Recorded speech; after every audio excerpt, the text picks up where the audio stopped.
Shelley मल्लिकार्जुनम् उज्जैन्या महाकालम् ओङ्कारममलेश्वरम् परल्यां वैजनाथं च डाकिन्यां भीमशङ्करम् सेतुबन्धे तु रामेशं नागेशं दारुकावने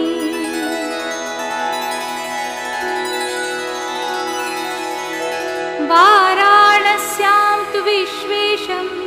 त्र्यम्बकं गौतमीतटे हिमालये तु केदारं भुसृणेशं शिवालये